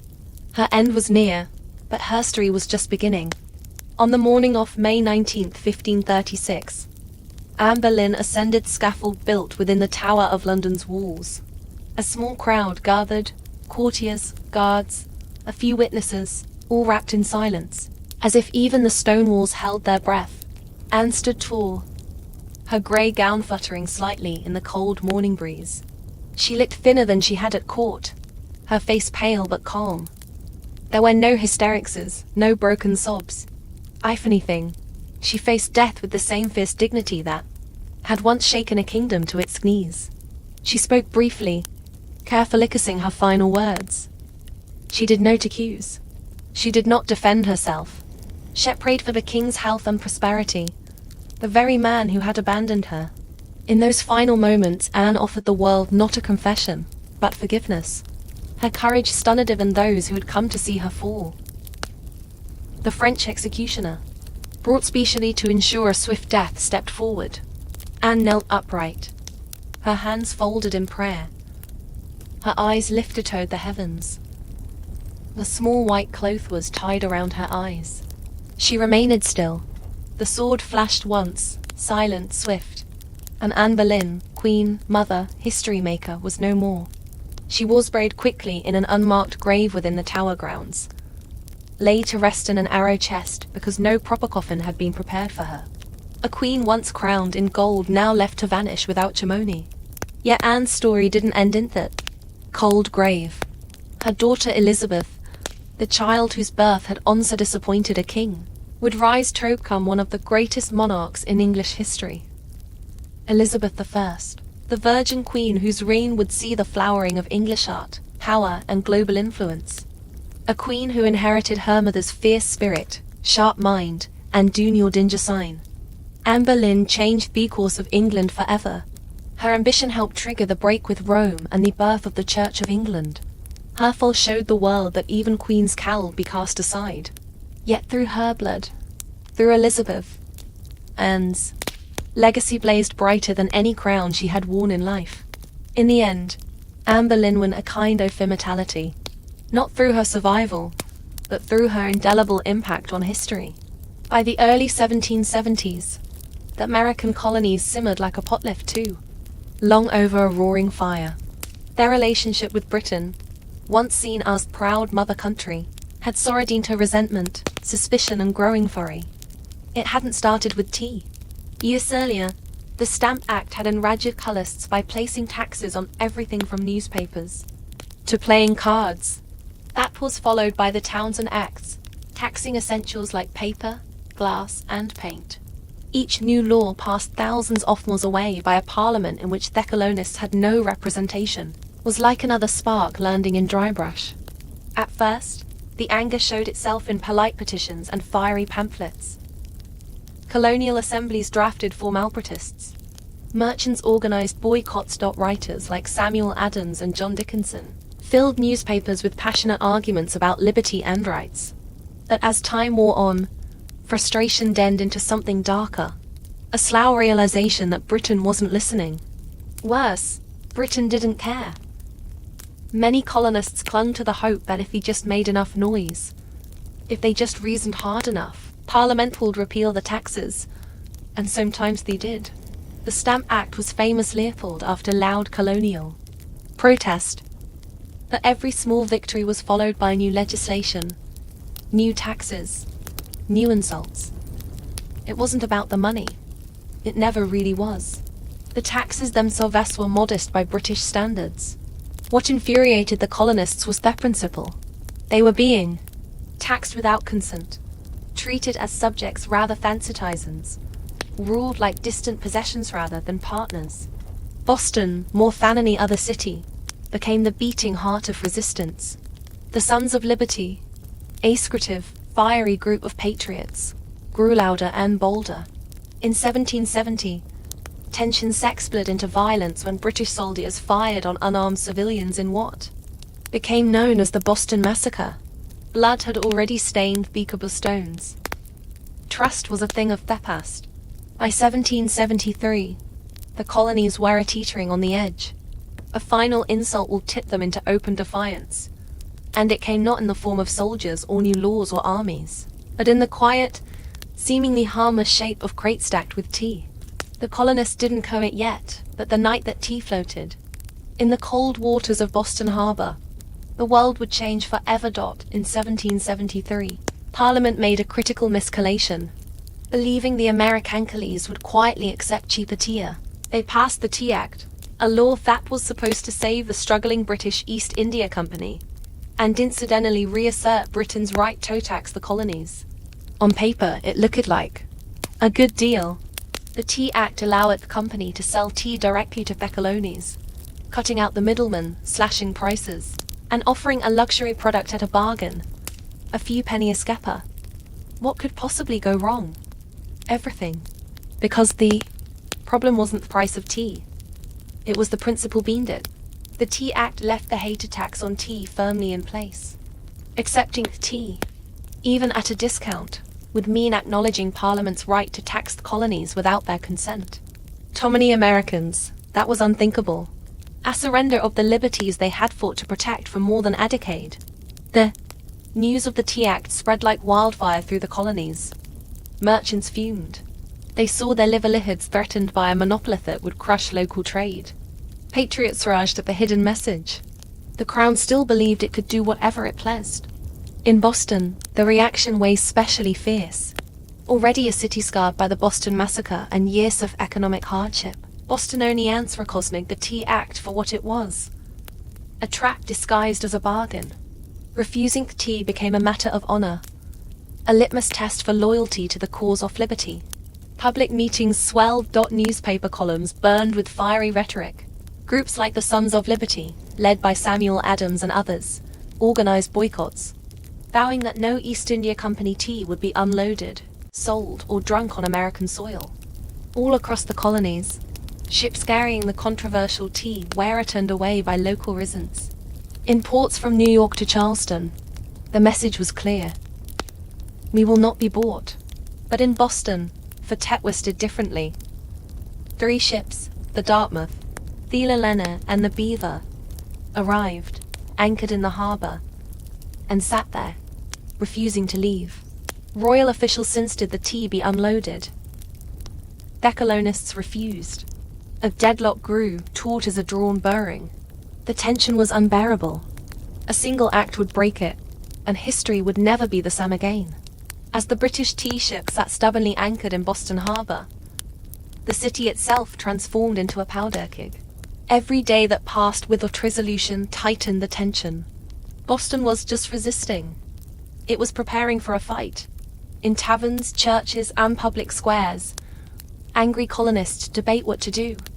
The Sons of Liberty, led by fiery voices like Samuel Adams, John Hancock, and Paul Revere, moved swiftly to organize resistance. They posted public notices calling on citizens to boycott British tea, and held raucous meetings that swelled with farmers, artisans, and merchants alike. Each gathering added fuel to the fire. Field South Meeting House became the nerve center of the resistance. Thousands crammed into the wooden hall, their breath fogging the air, their voice rising in defiance. Here, resolutions were passed, speeches were made, and tempers boiled. Each vote against the unloading of tea was another hammer blow against British authority. But while the people of Boston stood united, the clock was ticking. British law demanded that imported goods like tea be unloaded and the tax paid within 20 days. If the ships remained after the deadline, customs officials would seize the cargo and the tax would be collected by force. The Sons of Liberty understood that once the tax was paid, even under protest, the principle would be lost. It wasn't just about the tea anymore. It was about whether the colonies would accept being treated as subjects without rights, or whether they would stand and fight for their future. Meanwhile, the Royal Governor of Massachusetts, Thomas Hutchinson, dug in his heels. He refused to let the tea ships leave without unloading their cargo, demanding that the law be obeyed. Colonial outrage be damned. To him, backing down meant admitting that mobs, not monarchs, ruled the colonies. Boston's standoff became a spectacle. Every man, woman, and child knew that something was coming. You could feel it in the air. That cold, sharp sense before a storm when the world holds its breath. All it would take was one spark to ignite an explosion. And somewhere among the crowded streets and crowded hearts of Boston, a decision was quietly taking shape. A plan that would echo across oceans and empires. December 16, 1773, dawned grey and cold over Boston.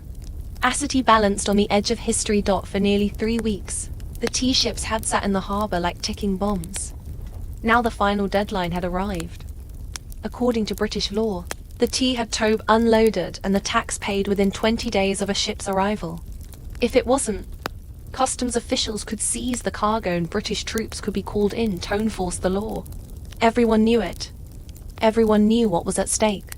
If Thetia came ashore, the principle was lost. If the colonists allowed it, even on there, cause their claim to rights and liberty would unravel. That morning, thousands of Bostonians and nearby colonists packed into the Old South Meeting House, the largest building in town. Some had walked miles through the countryside to be there. The meeting was so packed that men spilled out into streets, straining to hear the fiery speeches echoing through the halls. Samuel Adams, the iron voice of rebellion, presided over the gathering. Speaker after speaker rose to denounce the Tea Act, to cry out against tyranny, to urge immediate action. But even among the defiance, uncertainty hung heavy. What could be done without sparking outright war? How could they stop the tea without opening the floodgates to brutal retaliation?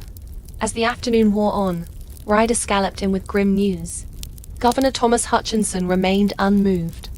These ships would not be allowed to leave without unloading. The tea would be seized, the tax collected, the king slow enforced. The crowd buzzed with fury. The walls of the meeting house seemed to shudder with the force of it. Yet Samuel Adams stood calmly and spoke the words that signaled the end of debate. This meeting can do nothing more to save the country. A simple sentence. But everyone knew what it meant. There would be no more petitions, no more compromises. Action would be taken. Outside, a war whoop cut through gathering gloom. The signal. Men disguised themselves quickly, smearing soot on their faces, donning blankets and feathers in crude imitation of Mohawk warriors. It wasn't about fooling anyone. It was about creating a symbol, a message no one could mistake. The deadline had passed. Boston would answer, not with words, but with defiance. As twilight deepened over Boston on December 16, 1773, the quiet streets began to stir. Figures moved through the shadows. Ordinary men cloaked in rough blankets, their faces blackened with soot, some adorned with feathers. They weren't trying to fool anyone into believing they were real Mohawks. Their disguise was symbolic, an act of shedding their old identities.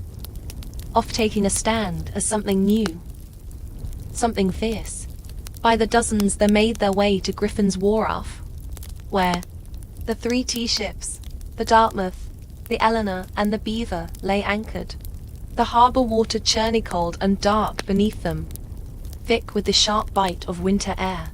There was no shouting, no drunken chaos. This wasn't a riot. It was a mission carried out with calm, ruthless precision. Armed with hatchets and clubs, disguised colonists swarmed the ships, overwhelming the few crew members still aboard. No harm came to the sailors. They were pushed aside, watched in silence as the operation began. Men split open the wooden chests with practiced blows. The fragrant smell of fresh tea spilling into the cold night air. Others heaved the crates overboard, their heavy splashes echoing across the still waters of the harbour. Chest after chest, 342 in total, was broken and dumped until the black water swelled with thousands of pounds of tea leaves. Spectators watched from the wharf, silent. British guards stationed in Narby made no move to intervene. Whether from confusion, sympathy, or fear of escalating violence remains unclear. Some accounts suggest that even among British loyalists there was an understanding. Something had shifted, and there would be no stopping it at night. The discipline was extraordinary. No cargo was stolen. None raided the ships for valuables. Only the tea, the hated symbol of British oppression, was stargated. In a town where hunger and hardship were daily realities, the men could have easily turned the protestino an excuse for looting. They didn't. When it was over, the harbour resembled a great swirling cauldron filled with torn chests and soaking tea leaves. The smell of the sea mixed with the sharp tang of smashed tea, filling the night air with a strange bittersweet scent. The work was done. Silently, the men disappeared into the night, vanishing into the alleys and back streets of Boston. They left behind no names, no leaders, no claims to fame, only the unmistakable mark of revolution. As the last broken crates bobbed in the dark water, Boston stood still, almost holding its breath. The Boston Tea Party wasn't a riot, a brawl, or a drunken spectacle. It was something far rarer. An act of cold, deliberate defiance carried out under the cloak of night. The harbour was transformed into a giant-swirling teapot. Thousands of pounds of East India Company tea floated in great mats on the water, staining it black. Some colonists, curious and rebellious, scooped handfuls of soaked leaves from the harbour, only to be chastised by the Sons of Liberty patrolling the docks. Nothing was to be salvaged. No one would profit from this night's work. This was principle, pure and simple. The town woke the next morning to the smell of salty tea hanging heavy in the air. News spread like wildfire. Word of mouth, letters, broadsheets. By midday, everyone from apprentices to merchants knew what had happened. An opinion split fast. Among patriots there was pride, a fierce, swelling pride, that ordinary men had stood up to the mightiest empire in the world, and struck a blow for liberty. Among loyalists and moderates, there was horror. To them, the destruction of property was reckless, dangerous. Had the colonies crossed a line they couldn't walk back from? Governor Thomas Hutchinson ragged in his mansion, furious not only at the destruction, but at the message it sent. If the king's authority could be defeated so brazenly in Boston, where else might rebellion spark? British officials were stunned. They had expected protests, boycotts, maybe another riot like those that had broken out over the Stamp Act. They hadn't expected organized, disciplined revolution to calmly destroy tens of thousands of pounds of royal property without so much as breaking a window. The ship's captains, the Dartmouth, the Eleanor, the Beaver, could only watch helplessly as their cargo disappeared beneath the waves in the official ledgers. The night's loss would be tallied at over £10,000 British pounds, a fortune. But the real loss was measured in pounds sterling or ruinedia. It was measured in trust, in loyalty, in the fragile illusion that Britain still ruled her colonies with consent. The night the tea sank, something deeper rose to the surface. A shared undeniable truth. The age of peaceful protest was ending. A reckoning was coming and Boston was ready. When word of the Boston Tea Party crossed the Atlantic and reached London, their action was swift and furious. To British officials, it was not simply a protest. It was rebellion. An open, mocking challenge to royal authority that could not be ignored. King George III, upon hearing the news, was said to have grown cold with anger. Parliamentality, frustrated by years of colonial disobedience, exploded in outrage. They demanded punishment not just for the city of Boston, but as a warning to all American colonies. The result was a series of laws so harsh they were quickly nicknamed the Intolerable Acts in America. The first blow came swiftly, the Boston Port Act. In one brutal stroke, Parliament ordered the closure of Boston's bustling harbor, the economic lifeline of the city, until the destroyed tea was paid for and order rested. Ships could no longer enter or leave. Trade vanished. Goods and supplies dried up. Boston, once vibrant and noisy, grew quiet. Its docks eerily still. But the punishment didn't stop there. The Massachusetts Government Act stripped the colony of its self-governing rights, placing it firmly under the king's appointed officials. The Administration of Justice Act allowed royal officials accused of crimes to be tried back in Britain. A clear message that British authorities were untouchable. And to make sure the colony's new force was an option, British soldiers were quartered. Boston, living among the very citizens they were meant to subdue. The message was clear. Rebellion would be crushed. Liberty was a luxury the Crown would no longer tolerate. But Parliament's heavy hand had unintended effect. Instead of frightening the other colonies into submission, it outraged them. News of Boston's suffering of its port closed, its people starving under martial law, stirred deep sympathy and righteousness throughout America. Wagon loads of food and supplies poured into Boston from neighboring colonies. Letters of support, pledges of unity, and secret meetings began to weave the once fragmented colonies closer together. What had once been a Massachusetts problem was rapidly becoming an American one. In punishing Boston, Britain had hoped to make an example of them. Instead, they made Boston a symbol, a rallying cry for resistance. The flames of revolution, once flickering in isolated pockets, now began to blaze from colony to colony, and there would be no easy extinguishing them. The punishment of Boston sent shockwaves far beyond the rocky shores of Massachusetts. Across the 13 colonies, outrage turned into something far more dangerous for Britain: unity. For years, the colonies had acted like distant cousins, bickering and competing, separated by geography, religion, and traditions. But when Parliament slammed Boston's harbor shut and stripped Massachusetts of its self-governance, Americans across the continent realized that if it could happen to Boston, it could happen.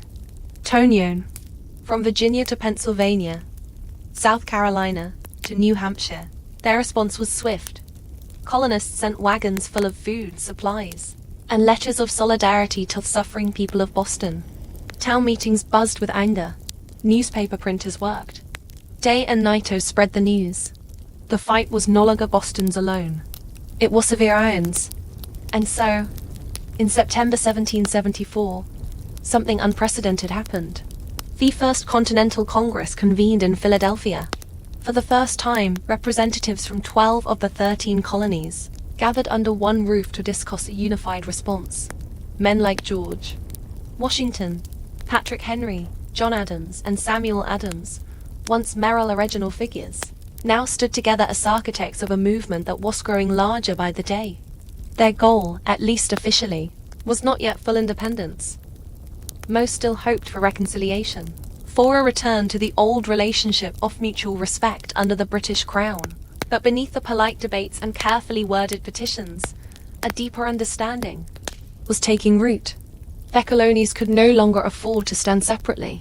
At the Congress, they agreed to a sweeping boycott of British goods. They pledged mutual support in the face of further British aggression.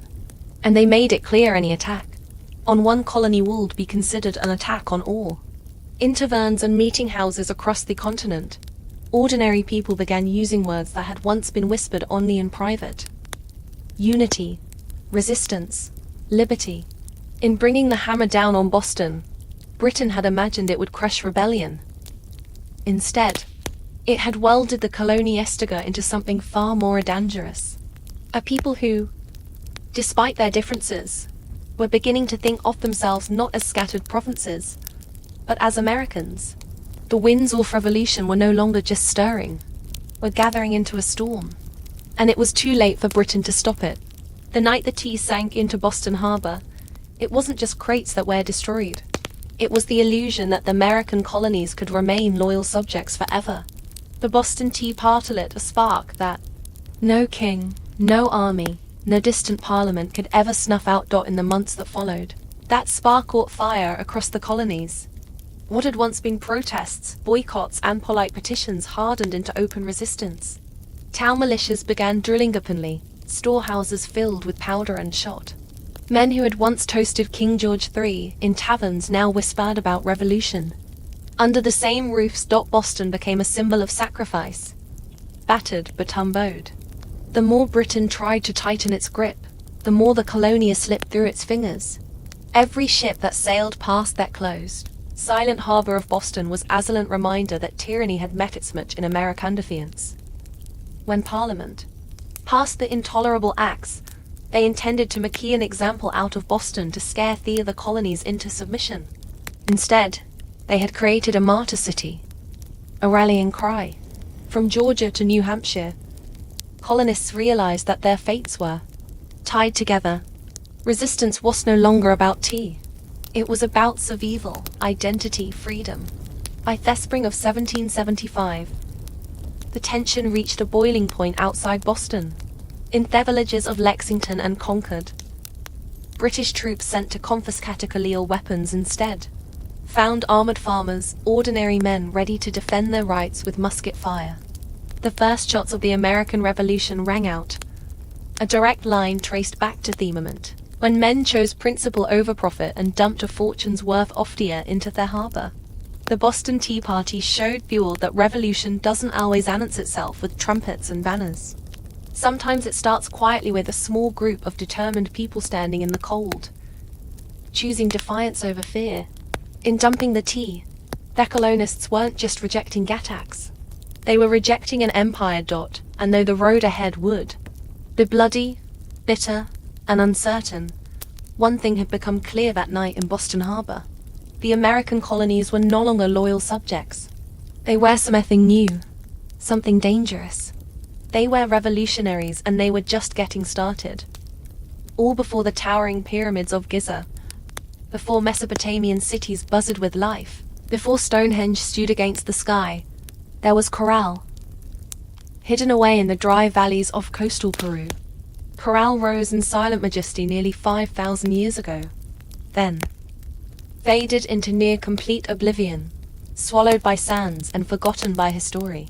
For centuries, the world didn't even know it existed. The Super Valley, where Carroll once thrived, seems at first glance an unlikely place for civilization to bloom. The landscape is parched, barren. The river little more than a thin silver thread winding through rocks and dust. To most eyes, it looked inhospitable, a place abandoned by life. Yet, it was here, amid the desolation, that one of humanity's earliest great cities took shape. Corral wasn't just a collection of scattered edits or a temporary trading post. It was a planned city sprawling over 150 acres filled with pyramids, plazas, residential quarters, and ceremonial spaces. It had scale, purpose, and vision. A complex society blossoming centuries before the Egyptians began stacking stones into pyramids of their own. The people of Carroll achieved this without the wheel, without written language, without metal tools. They built massive structures from stone and earth with nothing but ingenuity, communal effort, and the raw power of human will. Yet for thousands of years, Carroll's existence remained a secret. Even when travelers stumbled across the strange weathered mounds scattered across the valley, they mistook them for natural formations, mere hills sculpted by the desert winds. No one imagined that beneath Thusan lay one of the oldest cities in the world, predating even the civilization that history books had crowned as the firsts. It wasn't until the late 20th century that archaeologists led by Ruth Shady uncovered the truth. What they found buried in the dust of time would rewrite the story of the Americas and force the world to reconsider what it thought it knew about the birth of civilizations. Carol had risen, flourished, and fallen in total anonymity. Now after millennia of silence, its stones are speaking again, whispering over peaceful, intelligent people who built a world of complexity and wonder in a land where life itself seemed impossible. And this was only the beginning of their story. At first glance, the Sup Valley looks like a place where life should struggle to exist. Harsh winds sweep across endless stretches of sand and stone. The sun beats down mercilessly, drying out the earth, baking the landscape into cracked, brittle sheets. Water is scarce, the river a meandering thread fighting for survival. To the untrained eye, it is a wasteland, barren, empty, forgotten by the gods. But the people of Corral saw something different. They didn't see a desert to be feared. They saw a canvas to be shaped. They recognized a river, however modest, as the lifeblood of possibility. And so, with patience, ingenuity, and sheer determination, they turned this unforging place into a thriving oasis of life and culture. Their first victory was agriculture. They learned to tame Fariba's seasonal floods, building simple but brilliant irrigation systems that channeled water across the valley floor. Where others saw sand and dust, they coaxed green shoots of hope. Cotton, beans, squash, guava, sweet potatoes. Cotton, in particular, became their treasure. It was spun into fishing nets and textiles, fueling trade with coastal villages and creating bonds that stretched far beyond their desert home. But growing crops was only part of their mastery. The people of Corral understood that survival in the desert required balance. They worked with nature, not against it.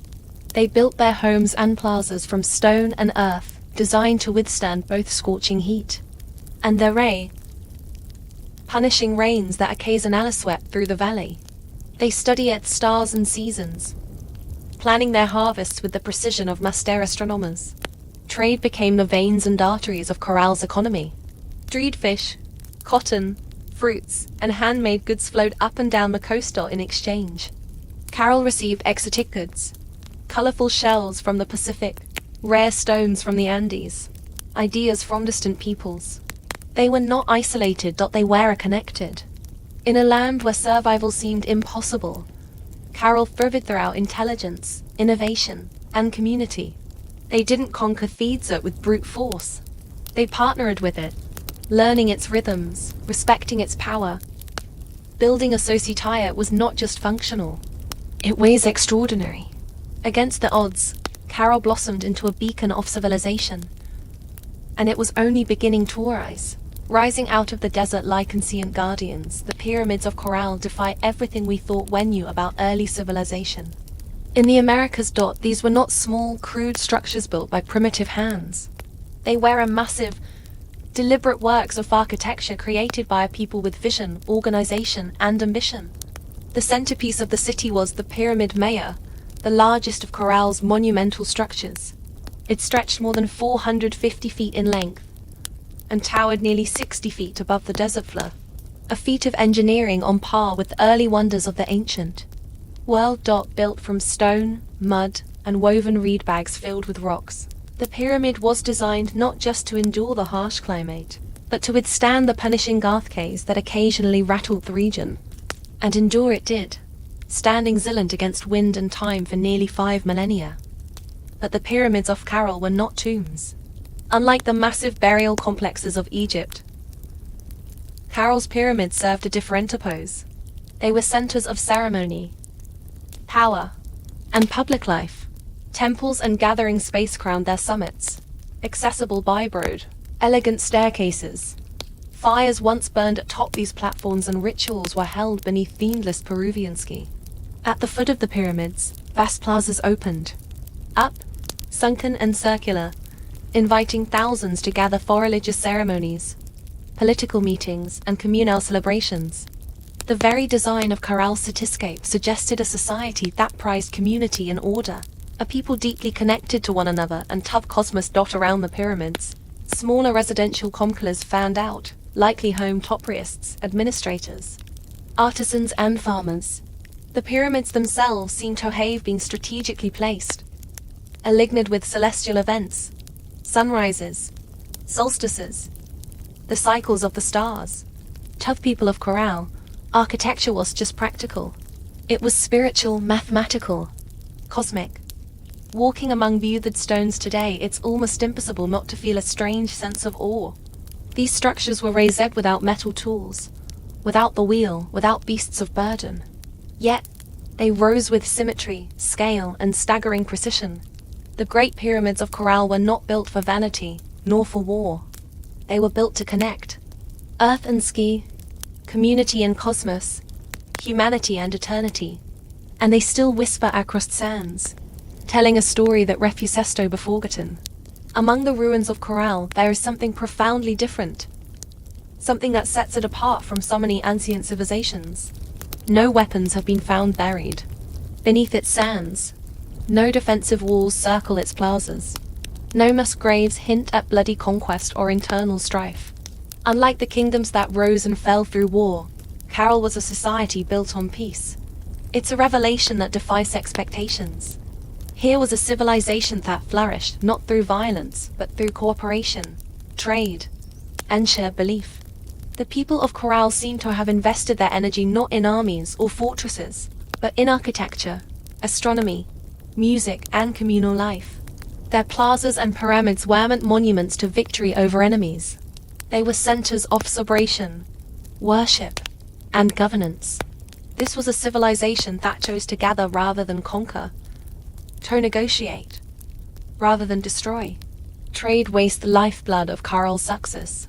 Cotton grown along the fertile river banks was spun into fishing nets that were traded with coastal communities. In return, Corral received dried fish, an essential source of protein, and exotic goods from faraway places. Colorful shells from the Pacific, precious stones from the highlands, and even rare tropical fruits from distant valleys. This wide network of trade stitched the region together, binding far-flung communities into a peaceful web of mutual benefit. And in the center of it all, Corral thrived as a cultural and economic hub. Religious and ceremonial life played a vital role in maintaining social harmony. The city's grand public spaces and sunken plazas likely served as stages for rituals that united the people under shared spiritual beliefs. Music filled these gatherings. Flutes, carved from condor bones, drums made from deer hides, creating soundscapes that echoed across the desert, tying individual lives to something greater. Leadership, too, appeared to rely less on military strength and more on spiritual authority and civic organization. The city's leaders must have coordinated massive construction projects, seasonal agricultural cycles, and complex trade agreements, all without leaving behind the brutal scars of war. In an ancient world so often defined by conflict, Corral stands as a shining exception.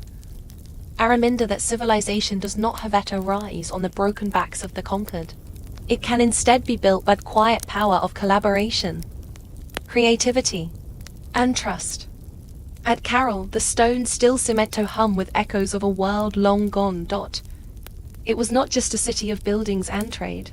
It was a city alive with sound, ceremony, and spiritual rhythm. Music and ritual were woven into the very heartbeat of Corral. Civilization. Archaeologists digging carefully through dry sands uncovered a treasure trove of ancient instruments, flutes crafted from the bones of condors and pelicans, whistles fashioned from deer antlers, small drums stretched with animal hides. These artifacts were not simple toys. They were crafted with care tuned to specific notes designed to carry sound across the wide open plazas of the city.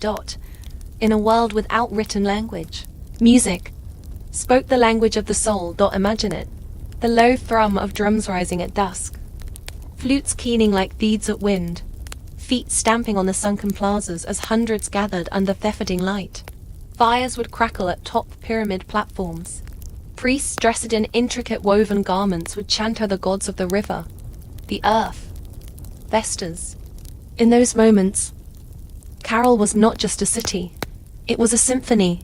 The layout of Corral itself suggests that ritual life was at its core. The grand plazas were not mere open spaces. They were stages for communal ceremonies, carefully designed to draw. Pia Pleteja, The sunken circular courts acted like ancient amphitheaters, focusing sound and sight onto the rituals performed at their centers. And above them all, the pyramids loomed, not as tombs but as sacred mountains built by human hands, linking the earth to the heavens. Rituals likely marked the beating of the seasons, the cycles of planting and harvest, the movements of the stars. Music was not just entertainment. It was a bridge between people, between nature and the divine, between the known and the mysterious beyond. No violent murals, no terrifying gods of war, no bloodthirsty Zachris.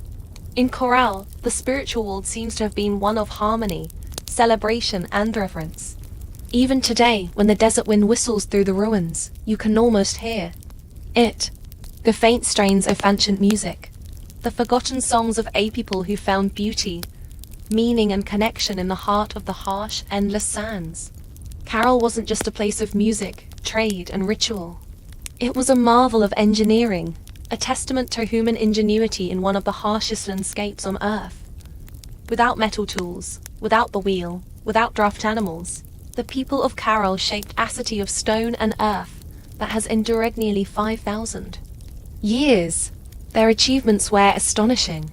Massive pyramids rose from the desert floor, constructed not with small, fragile bricks, but with enormous stones carried across the dry valley. Workers transported rocks using reed bags, ingenious baskets strong enough to bear heavy loads, woven from the very plants that grew along the riverbanks. Layer upon layer they built with care, stacking stone and filling the interiors with rubble too. Creating structures that could withstand not only time but nature's fury. And they understood nature well. Chorale lies in a region prone to violent earthquakes. Yet here pyramids and plazas serve a vedlitlienti. How? By mastering earthquake restraint. Builders used flexible extrusion techniques, layered fills, wide foundations, and rounded corners that allowed their monuments to absorb and dissipate seismic energy. It was engineering born not from textbooks, but from an intimate knowledge of the earth itself. Water management was an Thursland triumph. Despite living in a desert, the people of Carol developed sophisticated efficiency, channels and canals, carefully guided river water to their agricultural fields, allowing crops to flourish even during dry seasons. No water was wasted. Every drop mattered.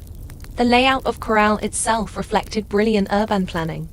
Major structures aligned with key astronomical points, suggesting a deep understanding of the solar cycles. The sunken plazas with their precise geometry were more than gathering places. They were instruments for tracking the heavens, allowing priests and astronomers to predict seasons crucial for survival. Even the city's organization spoke of a complex society. Residential zones, administrative areas, ceremonial centers, all were arranged in harmony, balancing communal life with sacred spaces. They built not just for the moment but for generations.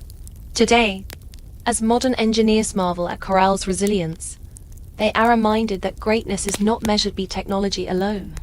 Sometimes the deepest wisdom lies in understanding the forces of nature, in working with the land, not against it. Chorale's stone shave endured storms, quakes, and the erosion of time itself. They stand as a silent testament to a civilization that engineered their dreams into the desert sands. For centuries, the city of Carol flourished, a beacon of peace, music, trade, and architectural mastery in the desert sands. And then, quietly, almost without a trace, it was abandoned. The fires marked its fall. No signs of conquest scar its walls. No mass graves or shattered monuments tell a story of sudden disaster. Instead, Chorale simply faded. Its plazas emptied. Its pyramids left to the drifting sands. Its flutes and drums silenced by time.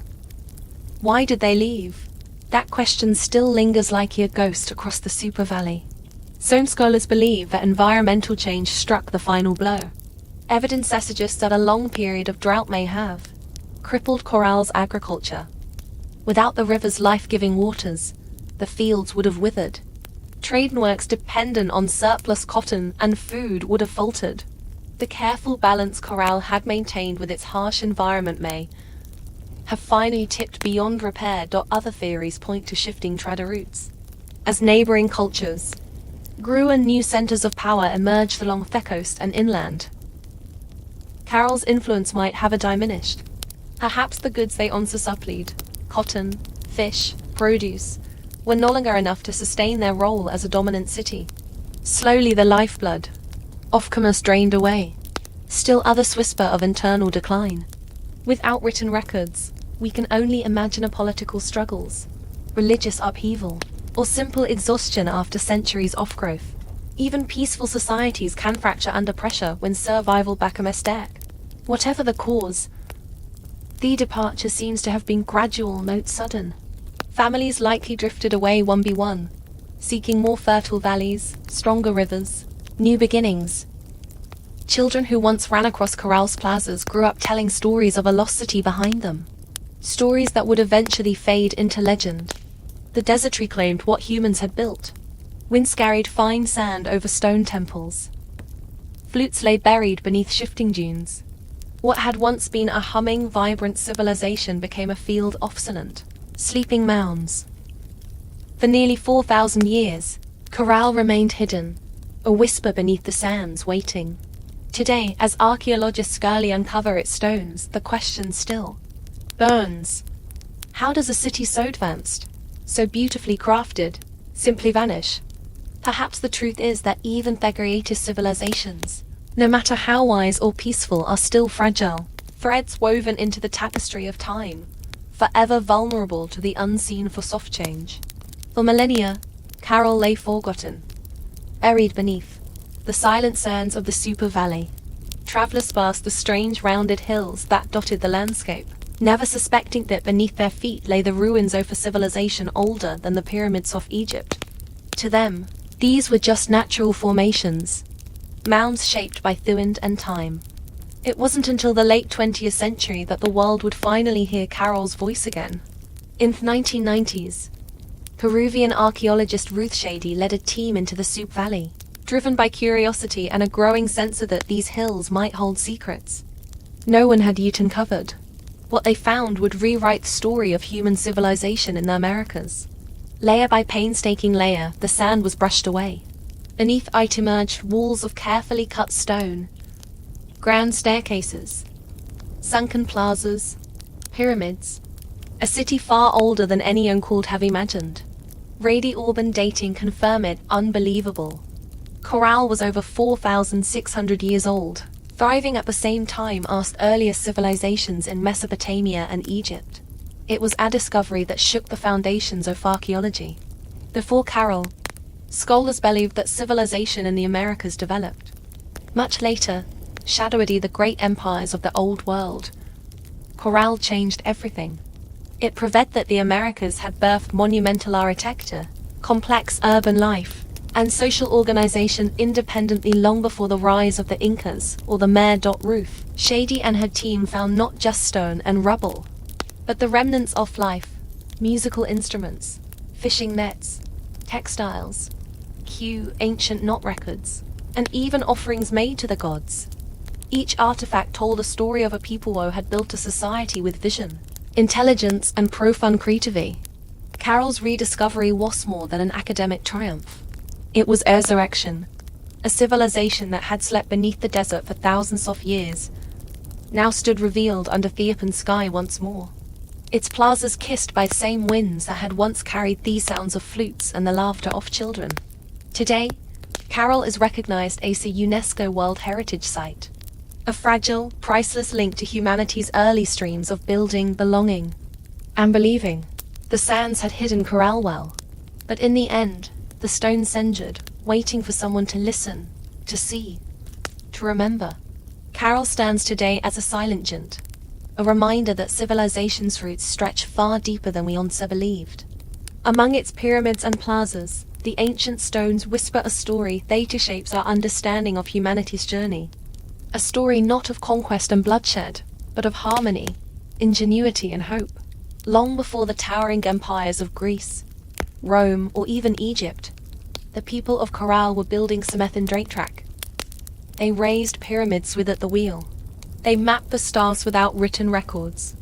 They created a thriving society rooted in trade, music, ritual, and engineering, all without leaving scars of war upon the land. In an era often defined by conflict, Corral offers another vision of what civilization can be. A society that valued connection over conquest, knowledge over domination. It reminds us that complexity does not require violence. That greatness is not measured by how many armies march across a battlefield, but by how a community comes together to build, to create, to dream. Carroll's legacy reaches far beyond the dry sands of the Soup Valley. It challenges old assumptions that civilization had a single cradle, that urban life and monumental architecture evolved first to the old world. Carroll proves that humanity's spirit of innovation and aspiration arose independently in many corners of the earth, shaped by different hands, but driven by the same eternal desires to endure, to celebrate, to reach toward the divine. Today, walking among Coral's weathered ruins, you can almost hear it.